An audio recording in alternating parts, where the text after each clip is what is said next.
बाक्सा जफादं हालामनि बिसारफोराव बायलाय फानलाय खालामग्रा माइनाव सक मुंनि गोदान हाथाय बेखेवदों।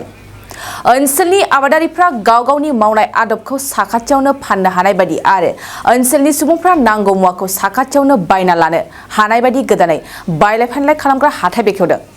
मख'नो गोनांदि बे हाथाया हाप्तायाव खेबसे शुक्रबार बारायाव जागोन होननानै बे समाव मिथिनो मोननाय जादों।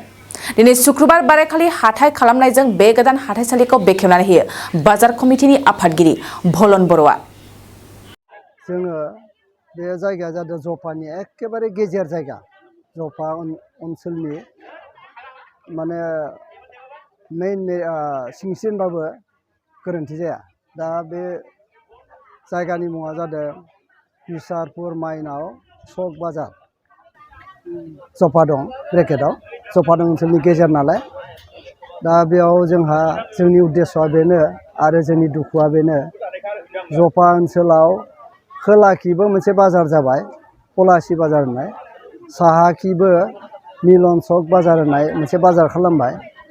बे जोंनि जफा ओनसोला बेसेबा गिदिर, बेयाव बे गेजेरथार, बे गेजेराव जोंहा ओरैबायदि दुखुनांथाव, जों बाजारबो मोना, ओमफ्राय जों बेयाव गासैबो रायजोआनो आबादारि गोजा।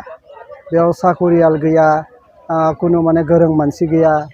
जोंनि जि साफा सानै गोरों मानसिफोर गासैबो जों ज' जानानै आरो गासै रायजोफ्राबो दुखुजोंनो माने बेखौ जों बाजार मोनसे खालामसै होननानै लानाय जाबाय। बेयाव गासैबो आबादारि ओनसोल नालाय, बे आबादनि मैगं थाइगं जा मोनो बेखौ फाननो थाखाय जोंहा सुबिदा गैया। गोजान गोजान बाजाराव थांनांगौ जायो। बेखायनो जोङो गासैबो बे जफा गेजेरनि गासै आबादारि रायजोफ्रा खौसेथियैनो जोङो बेयाव बाजार मोनसे खालामनोसै, जों मैगं थाइगं फाननायनि थाखाय।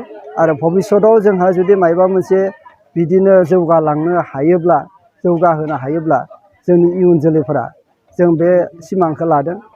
आरो बेयाव जोंहा हाथाइनि ओरैबायदि प्रयजन जादों, माने high school, ME school, LP school, ओमफ्राय भेटेनारि आरो मेडिकेल साब सेन्टार दङ। बेयो एखेबारे गेजेर जायगा नालाय, बेफोरनि थाखाय बेफोरनि मानसिफोराबो बाजारनि थाखाय जेबो सुबिदा मोना।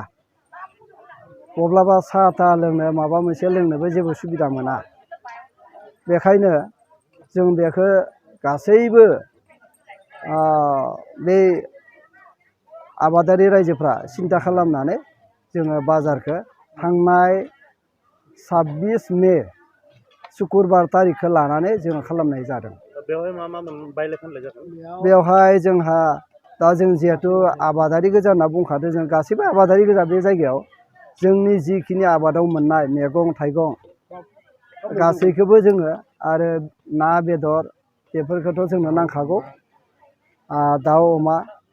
ओमफ्राय हायोब्ला जों लासै लासैनो, खिन्थु फार्स्ट बाजार खालिनो जोंनाव बोरमाबो फानलायनाय जादों, फाननो मोनदों।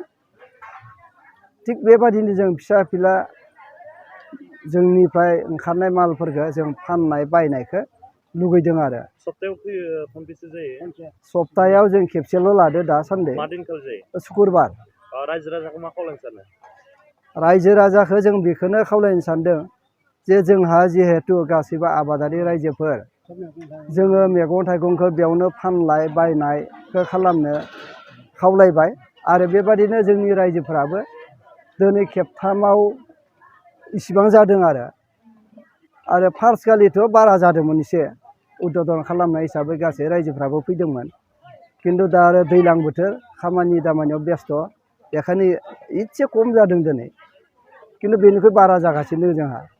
आरो जोंनियाव बाहेरनि बेफारिफोरा फैगासिनो दङ।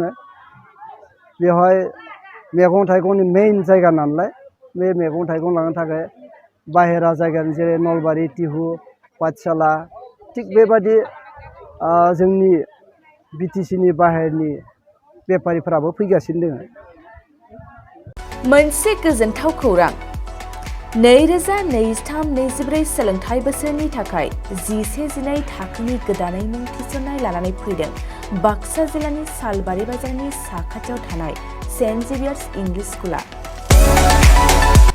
देग्लाय बोसोरनिफ्राय सेन्ट जेभियार्स इंलिश स्कुलाव आर्ट्स आरो साइन्स आयदानि थाखाय गोदानै फरायसाफोरनि मुं थिसननाया दायो सोलिगासिनो।